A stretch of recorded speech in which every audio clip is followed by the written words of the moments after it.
let's build our all on power macro. Remember we built those custom buttons, power all on. So this is going to be turning on every display in the bar north, bar south, dining.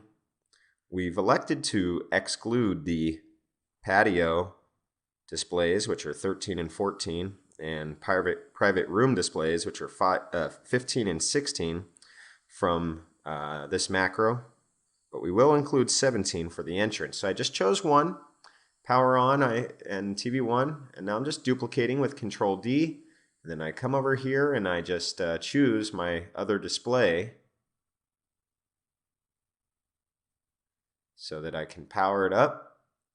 1, 2, 3. So just choosing, by having IR here, this is just a list of every single IR device, which is really just all my televisions in this system. So 1 by 1, 8, 9, okay, 10. Now, right now we don't need it because these are unique devices, but if I were sending multiple commands right after the next, one after the next to the same device, I would use delays, but Compass Control naturally has a 0.003 second delay, I believe, a 0.003 of a second delay between each event handle already in there. So don't need to add it in. What else do we need to do when we power on all the zones? Well, we want our video switchers, probably the switching system to, let's say they want it to just go TV1, select source 1, TV2 to select source 2, 3 to 3, 4 to 4, then starting over again, 5 to 1, 6 to 2, etc. So we have this command here called set output X to input Y, and it has two parameters. Parameter 1, X, is our output number. Parameter 2 is our input number. So I've done that. I duplicate. Now I've got 1 to 1, 2 to 2, 3 going to 3, 4 going to 4. And in the key digital world, we typically use two characters, so 0 and 1 instead of just 1. But actually the IP system does support just a single character. So now, but because this is communicating to one control gateway, our master controller that we entered as the IP address, I do enter a small delay here. And we have more than 4 displays, of course, so let's continue building this for displays 5, 6, 7, and 8. So we can see here 1 through 4, and now let's begin again. 5, selecting 1, display 6, selecting 2, display 7, selecting 3, and display 8, selecting 4. How about 9, 10, 11, 12? That's our dining. Sure, let's add those in.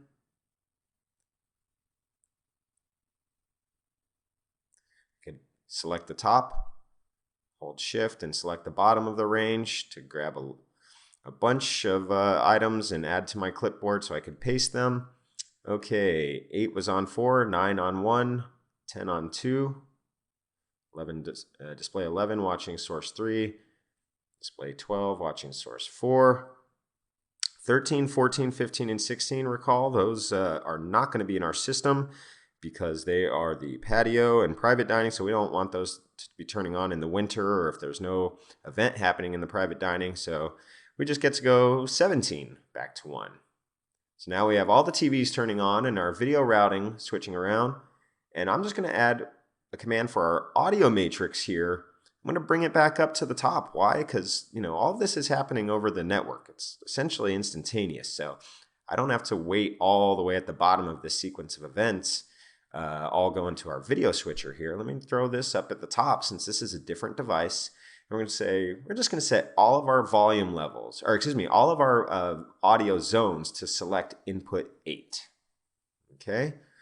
So now we're turning a recap, turning on all the TVs. We've done all of our video switching, and we're setting our audio zones all to listen to input 8. What is input 8? It's the music streamer. So we're going to listen to music in all the zones.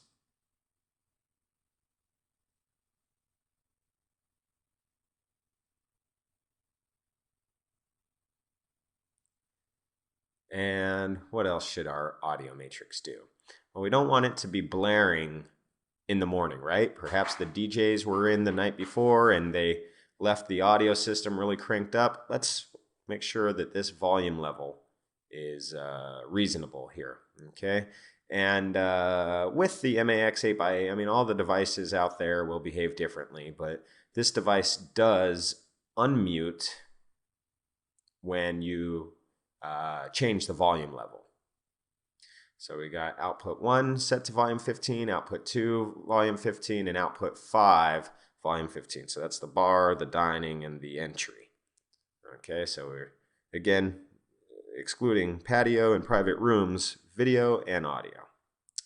And I want to do one more thing here. Call me crazy, but it does not hurt to add, basically double up on all of our discrete power on commands just to make sure those TVs were all received that command.